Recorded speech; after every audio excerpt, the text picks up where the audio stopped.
Hey Wargamers, this past weekend I went to the Renegade Open. Well, actually, technically I went to the Renegade Open retro-friendly tournament, which was on Sunday, and so I want to talk about how that went and things I liked about it, everything like that. So, before we get into that though, I want to say thanks for watching. If you like the video, go ahead, hit subscribe. That way you don't miss any of my upcoming 40K content, including other things like this. So, yeah, I went to the Renegade Open Friendly Tournament. It was a retro format, so basically it used the old 5th edition missions and, well, modified versions of those, and the old 5th edition FOC, importantly. So no detachments, no formations, nothing like that. Just the standard 2 HQ, 6 troops, 3 fast, elite, heavy support type thing.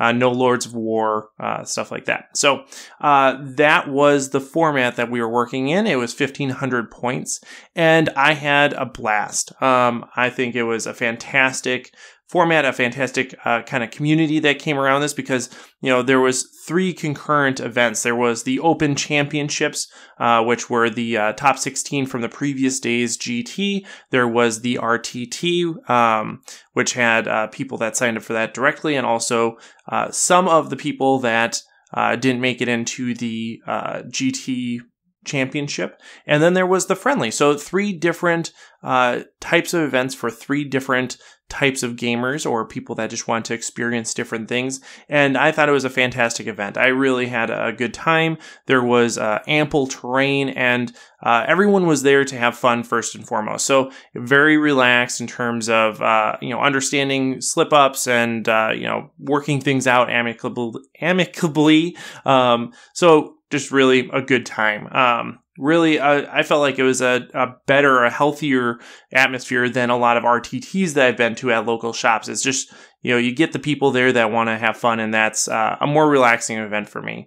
You know, Rob and the guys from Preferred Enemies were there too. I'm sure they're going to talk about it on their podcast, but in general, a really solid event. So if you guys haven't been to Renegade before, if you're thinking about doing it, definitely go. And if you're looking for something that's not you know, necessarily cutting edge of competitiveness, the friendly is a great event, and it sounds like they'll do it again, and I really hope that they do.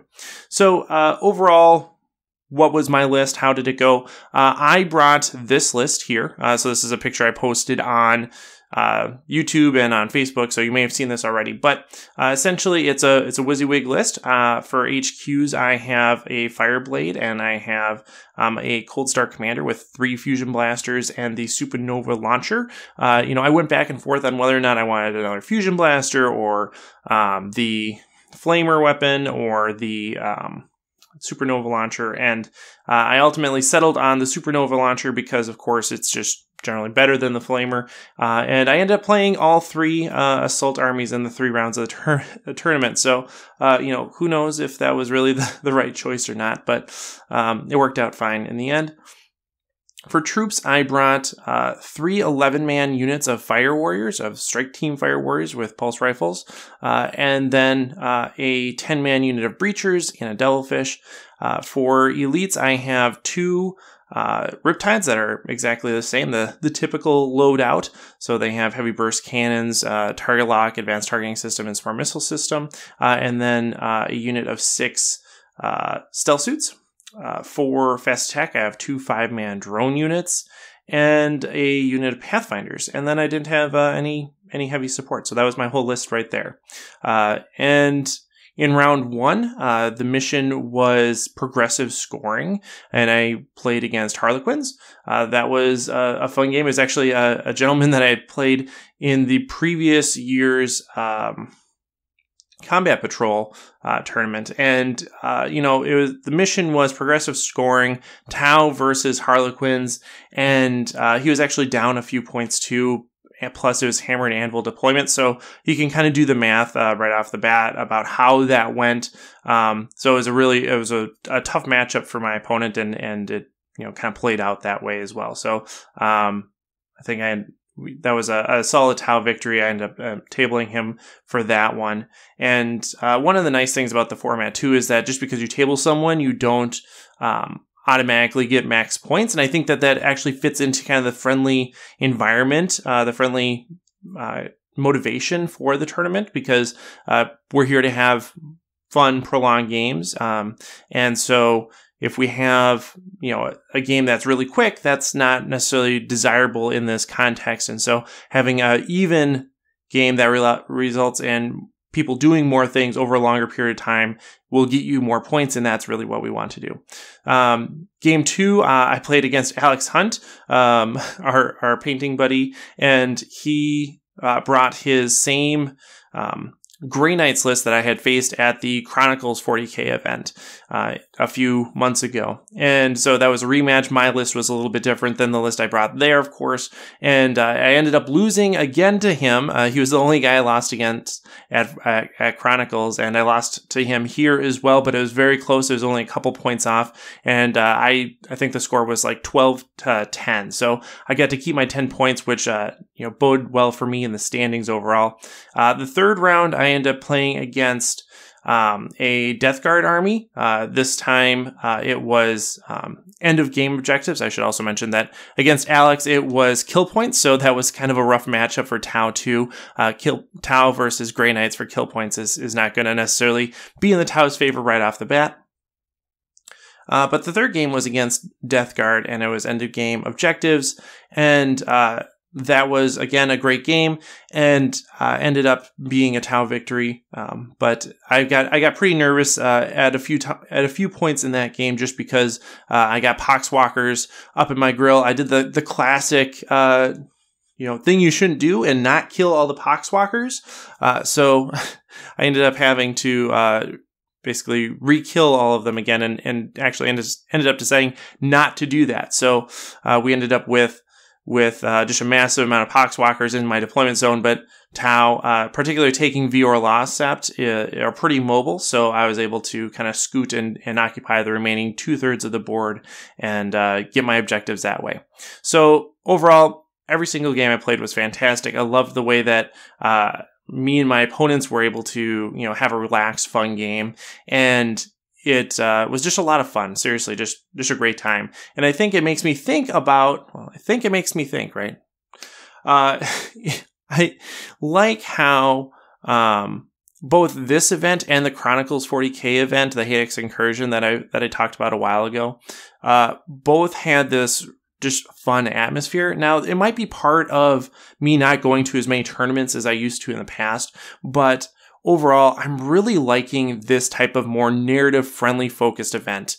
And I hope that we start to see more of them pop up. It seems like there's a little bit more of a push for that, with the hobby becoming more popular over the past few years with 8th edition coming out. So hopefully we see more of that. It really does seem to be the way to go for me, just because I know I'm not going to be at the top tables of a GT, and so if I go to an event, I want something that, I'm working with people that are of a similar mindset to me, and not have to necessarily wade through the first few rounds of people that are just, there to win, or there to really show how competitive they are. I want to play games that are going to match up with what I really want. And that seems to be well reflected in the community that are showing up to these friendly and narrative events. So I'm pretty happy about that. I will sprinkle in a few things that got me thinking about ways that we could improve this format.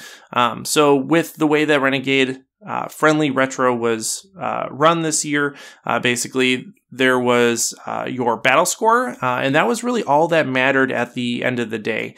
So I ended up placing 3rd in battle points, but 5th in win-loss record. Not that really mattered. There wasn't like a big ceremony or anything like that. But overall, that's just kind of how I fared. But the way that the tournament was scored was just based on, an in-game performance. There wasn't actually any type of sportsmanship soft scoring or painting scoring. There was a painting award, but it was basically, okay, this is clearly the best army, so they get the recognition, and that's cool. But I would have liked to see a little bit more holistic scoring, and I don't know if that is either detractive or contributive to the overall mission of a friendly event, right? And this is something that I want your guys' opinions on in the comments below. Is, do friendly events like this, should they have the type of additional scoring that we see at GTs and other more competitive-minded events? Does it really matter, right? By introducing sportsmanship scoring, by introducing paint scoring, are you just making this friendly event more competitive and potentially deterring people that, don't have the best painted army, or, aren't familiar with how sportsmanship scoring works, or maybe are uncomfortable with that in some way, right? Are you deterring the people that would normally show up to a friendly event by introducing these scoring metrics, or are you recognizing people that are going a little bit further with these other aspects of the game that aren't necessarily reflected in the battle score, right? So part of me thinks that because it's a friendly event, there should absolutely be a sportsmanship score and a painting score. And that way we can recognize the players that are, just the super nice guys, or the guys that have the really well-painted army, even if it doesn't perform well on the tabletop.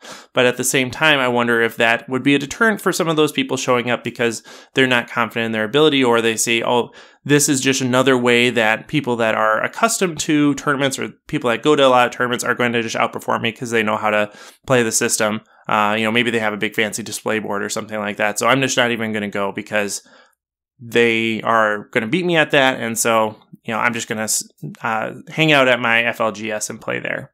And I don't know what the answer is. So that's what I want your guys' opinions on in this type of friendly environment. Do you want to have those soft scores or not? Kind of have a conversation about that. But overall, again, fantastic event. I'm super stoked to attend the next year's version of this. It sounds like they're going to try to do a similar version at a different tournament this spring, and I will be participating in that, assuming it happens. So, fantastic event, very well organized. Hats off to everybody at the Renegade team, and that's about it. So, thanks for watching. Let me know what you think in the comments below, and of course, happy wargaming.